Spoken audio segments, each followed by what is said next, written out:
Breaking news ఢిల్లీలోని జంతర్ మంతర్ వద్ద తాము నిర్వహించిన ఆందోళన కేవలం ట్రయల్ మాత్రమేనని పేర్కొన్నారు కాక్రోచ్ జనతా పార్టీ వ్యవస్థాపకుడు అభిజిత్ దీప్కే. కేంద్ర విద్యాశాఖ మంత్రి ధర్మేంద్ర ప్రధాన్ రాజీనామా చేసే వరకు ఆందోళన కొనసాగుతుందని స్పష్టం చేశారు.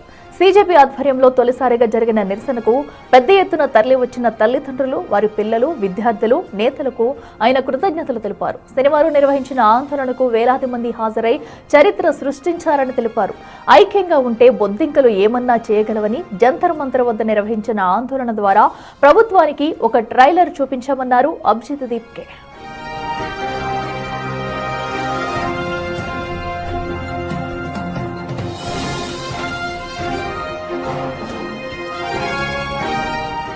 గతంలో ఏ ఆందోళనలో పాల్గొనని వారు సైతం జంతర్ మంతర్లో తాము జరిపిన ఆందోళనలో భాగస్వాములయ్యారని సీజేపీ వ్యవస్థాపకుడు చెప్పారు. విద్యా వ్యవస్థపై ఉన్న అసహనాన్ని, కోపాన్ని తెలియజేసేందుకు సామూహిక ఉనికితో ఇందులో పాల్గొన్నారని తెలిపారు.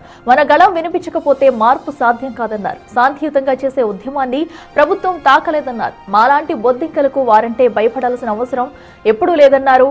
తమ ఉద్యమం ఇక్కడితో ఆగిపోదని, ఒక తరాన్ని మంత్రి ధర్మేంద్ర ప్రధాన్ తప్పుదోవ పట్టించారని ఆగ్రహం వ్యక్తం చేశారు. వచ్చే వారంలోగా ఆయనకు తొలగించకున్నా లేదా దిగిపోకున్నా తమ నిరసనను క్షేత్రస్థాయిలో కొనసాగిస్తామని దీప్కే హెచ్చరించారు.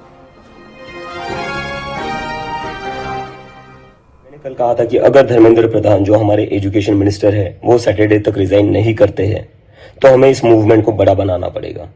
सो in going in that direction, अगर धर्मेंद्र प्रधान सैटरडे तक रिजाइन नहीं करना चाहते, I want to announce this that मैं खुद कई सारे स्टेट्स में जाऊंगा, कई सारी सिटीज में जाऊंगा और वहां पर हम प्रोटेस्ट करेंगे. काक्रोच जनता पार्टी की तरफ से डिमांड करेंगे कि धर्मेंद्र प्रधान को रिजाइन करना चाहिए. और उसके बाद भी धर्मेंद्र प्रधान अगर रिजाइन नहीं करते हैं देन हम सब पूरे देश के जो स्टूडेंट्स है, इस देश का जो युवा है, वो फिर से एक बार दिल्ली आएगा. सारे के सारे लोग दिल्ली आएंगे और दिल्ली में हम एक बहुत ही बड़ा प्रोटेस्ट करेंगे जो पूरी तरीके से पीसफुल होगा, पूरी तरीके से डेमोक्रेटिक होगा, जैसा हमारा कल वाला प्रोटेस्ट था. बट अगर आप रिजाइन नहीं करते हो तो हमारे पास कोई ऑप्शन नहीं है. हम बाकी सारे सिटीज और स्टेट्स में तो प्रोटेस्ट करेंगे ही, लेकिन फिर इस देश के बहुत सारे स्टूडेंट्स, बहुत सारे युवा फिर दिल्ली आएंगे और हम प्रोटेस्ट करेंगे और हम तब तक नहीं रुकेंगे जब तक आप रिजाइन नहीं करते. So I request the education minister again, please resign, take some moral responsibility. 1 crore से ज्यादा स्टूडेंट्स का फ्यूचर बर्बाद हुआ है. So please resign. If you don't resign, we have no other option but to take this movement forward.